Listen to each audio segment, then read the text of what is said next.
तो पहले तो ये सोच लेना चाहिए। ये कोई वो सुल्तान रही की फिल्म तो नहीं चल रही कि बढ़ के मार रहे हैं आप, देख लांगे, भन दांगे, बल्ले बल्ले ते शाबा शाबा। तो रमीज राजा साहब ने बोला कि इंडिया नहीं आएगा तो पाकिस्तान की टीम भी इंडिया नहीं जाएगी। टीम अभी पाकिस्तान में ही थी, रमीज राजा साहब खुद पहुंचे हुए थे।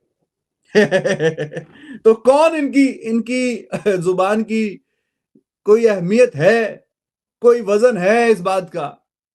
कौन आपको संजीदा लेगा दुनिया में? तो ये ऑन रिकॉर्ड है कि रमीज राजा ने बोला कि नहीं आती टीम इंडिया तो पाकिस्तान भी नहीं जाएगा। बड़े अरसे के बाद थोड़ा दमशम दिखाया भाई किसी ने। कोई तो बात की है कि हाँ यार, अगर हमारे यहाँ पे नहीं आ रहे, हम जाके खेल रहे हैं वहां पे, तो उनको भी आना चाहिए। नहीं आएंगे तो पाकिस्तानी अवाम, ओह कमाल है जनाब, रमीज राजा साहब स्टैंड ले लिया। ऐसा स्टैंड लिया, मजा आ गया। वो स्टैंड जो था बाद में पता चला वो साइकिल स्टैंड था। टीम के अभी वीजे लग रहे हैं, आपको पता है 2023 के वर्ल्ड कप में, अभी वो खैर तब चेयरमैन नहीं रहा Rameez Raja, he was not the chairman. लेकिन स्टैंस की एक बात होती है ना कि आपने अपना एक मौकफ अपनाना होता है कि even though he was not the chairman, लेकिन उसने अपनी जुबान से बोला हुआ था कि टीम इंडिया, अगर इंडिया नहीं आएगी एशिया कप में तो हम भी वर्ल्ड कप में नहीं जाएंगे करते कराते। तो वर्ल्ड कप में पाकिस्तान की टीम जब इंडिया जा रही थी, कुछ वीजों का थोड़ा डिले हो गया, कुछ भी करते कराते, तो रमीज राजा साहब टीम से पहले इंडिया पहुंचे हुए थे कमेंट्री के लिए। तो यार फिर बंदे में इतनी शर्म हया तो होनी चाहिए कि एटलीस्ट जो अपनी जुबान से बात की है उसका थोड़ा तो सा तो पास रखे, थोड़ा सा तो उसका मान रखे। टीम अभी इधर ही है और आप बेशक आप चेयरमैन नहीं है, पर्सनल कैपेसिटी में जा रहे हैं, लेकिन जगह अगर आप चेयरमैन थे तो आपका एक स्टैंस था। तो फिर अगर आप नहीं रहे तो आप बोलते अपना एक एहतजाज रिकॉर्ड कराते कि जी मुझे कमेंट्री की ऑफर है इंडिया में जो वर्ल्ड कप है, लेकिन मैं अपना एहतजाज और प्रोटेस्ट रिकॉर्ड करते हुए आपने जो मुझे पैसे मिल रहे हैं, जो जॉब मिल रही है, मैं उसको सेक्रीफाइस कर रहा हूं और मैं एज अ प्रोटेस्ट कह रहा हूं कि मैं इंडिया कमेंट्री करने नहीं जाऊंगा। कमाल हो जाता भाई कि पैसे तो कुर्बान कर दिए रमीज राजा ने, स्टैंड जो बोला था वो करके दिखाया। बेशक के अभी चेयरमैन नहीं है एंड उसके पास कोई अथॉरिटी नहीं है कि टीम इंडिया जाए या ना जाए, because he is not the chairman any more. वैसे वो चेयरमैन के हाथ में भी नहीं होता, गवर्नमेंट ही डिसाइड करती है दोनों तरफ की, इंडिया के भी और उधर के भी। अभी जितने भी लोग वहां पे रिपोर्ट कर रहे हैं, कुछ भी कर रहे हैं, कई कह रहे हैं आप तो गौतम गंभीर आ गया, आप तो और भी मुश्किल है। जय शाह का पहले ही आपको पता है वो उनके पापा जान जो है बीजेपी और सारी वो बातें। तो जय शाह अगर कह भी दे, गौतम गंभीर मतलब सपोज करो गवर्नमेंट ऑफ इंडिया कह देती है जी ठीक है जी टीम जाएगी, जो भी इनकी नेगोशिएशन हो जाती है, बातचीत हो जाती है, टीम इंडिया जाएगी जी पाकिस्तान, तो क्या what do you think? Gautam गंभीर क्या बोलेगा जी मैं कोचिंग नहीं करूंगा इस टीम की, आई वोंट गो? या what do you think, Jay Shah बोलेगा कि नहीं नहीं हमने नहीं जाना?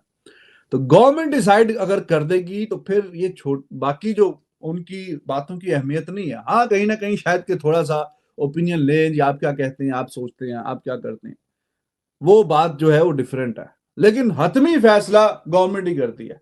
और वहां पे अब गवर्नमेंट से पूछेंगे, जो भी गवर्नमेंट ने फैसला करना है, टीम आनी है या नहीं आनी, अल्टीमेट जो भी फैसला उनका होगा वही फैसला फाइनल होगा।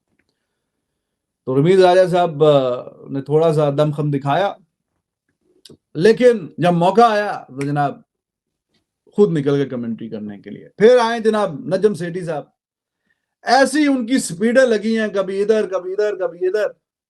वो पाकिस्तान के मीडिया से छोड़ को, मतलब ठीक है एक आधा कोई इंटरव्यू दिया इधर उधर, उनकी तो जैसे पंबीरी की तरह रेसें लगी होती थी। वो सुबह कोई चैनल चेक करो तो इंडिया का, तो नजम सेठी साहब उधर गए हुए, कभी उधर गए हुए, कभी उधर गए हुए, कोई बंदा नहीं छोड़ा उन्होंने।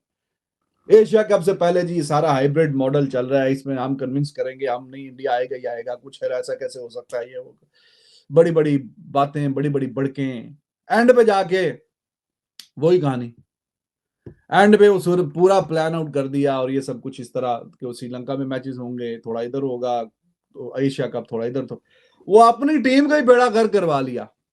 टीम तो वैसे ही माशाल्लाह सुभान अल्लाह आजकल पाकिस्तान की, वो ट्रैवलिंग कर करके बेचारे उन्होंने वो होश ही उड़ जाते थे।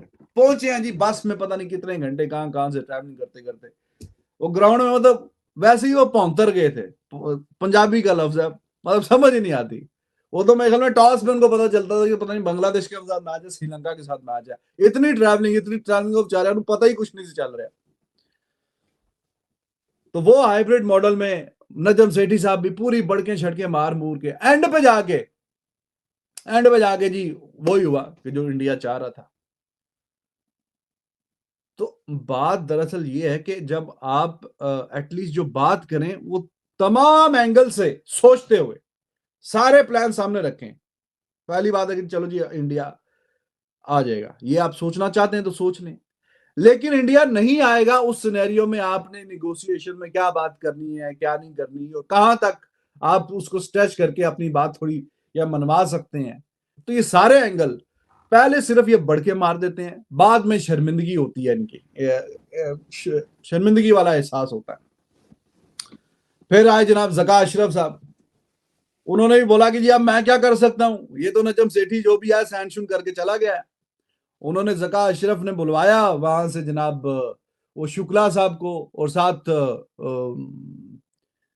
ये जो बिनी साहब हैं, रॉजर बिनी, मैं कंफ्यूज हो जाता हूँ, स्टुअर्ट बिनी और रॉजर बिनी उनको बाप बेटे हैं उनके बीच में। वो आए पाकिस्तान, बड़ा अच्छा उनका वेलकम किया, और फिर जाते हुए उन्होंने कहा कि जी बिल्कुल जी हमारी ऐसी खातर मिदारत हुई है कि जैसे कि बादशाहों की जाती है, जैसे वी ट्रीटेड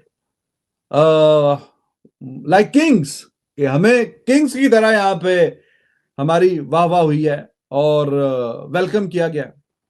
लेकिन तब तक जकाश ने अब तो वो नजम सेठी फाइनल कर गया है, अब जो भी होना था होना था। अगर मैं होता at that point of time जब ये फाइनलाइज हो रहा था, तो मैं कभी ना मानता कि ये हाइब्रिड मॉडल का उसने भी अपने सर से उतार के नजम सेठी के सर पे डाल दिया कि ये तो उसने वो पूरा पारा करके चला गया।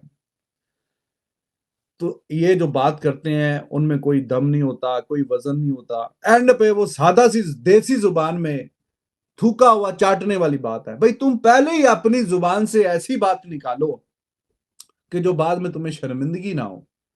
तो ये 2 3 4 की तो चेयरमैन की तो मैंने एग्जांपल दी है।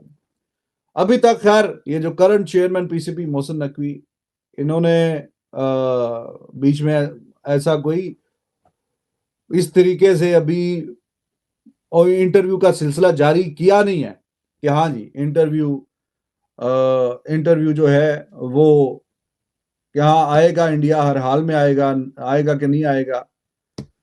तो अभी तक वो वाली जो कहानी है फिलहाल तो शुरू नहीं हुई, बट आगे देखो क्या कहानी बनती है या क्या होगा सिलसिला। Matheesha is saying sir mark my words I am 99% sure India नहीं जाएगा पाकिस्तान, या हालात नाजुक हैं। ठीक है, जम्मू एंड कश्मीर में लोगों में गुस्सा है तो गवर्नमेंट कोई ऐसा फैसला नहीं देश में फैसला नहीं जिस देश में उठल पुठल हो जाए पाक। अच्छा जी, मतलब लोग डिस्टर्ब हो जाए, ठीक है, पाकिस्तान को मॉडल तैयार करना होगा अब। हाँ ये वाला खबरों में मैं पढ़ रहा हूँ कि वहां पे ये चलता ही रहता है।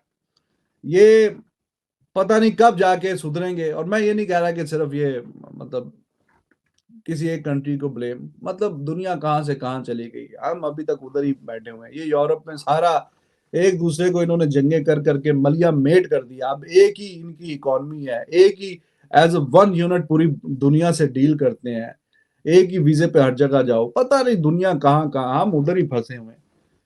तो बात जो भी मैंने सुना है कि ये कोई टेररिस्ट अटैक वगैरह वहां पे हुए हैं रिसेंटली, तो लोग कह रहे हैं कि हाँ जी आपने फिर जाना है, आपने किस चक्कर में जाना जी पाकिस्तान, ये देखें हमारे अटैक हो गए हैं, इतने हो गए हैं। वहां पाकिस्तान में भी खबरें आती रहती हैं यहाँ की इंडिया की तरफ से, ये फायरिंग हो गई, ये इतने हमारे जो फौजी हैं ये शहीद हो गए हो, तो ये चलता ही रहा, पता नहीं कब जाके ये ठीक होगा।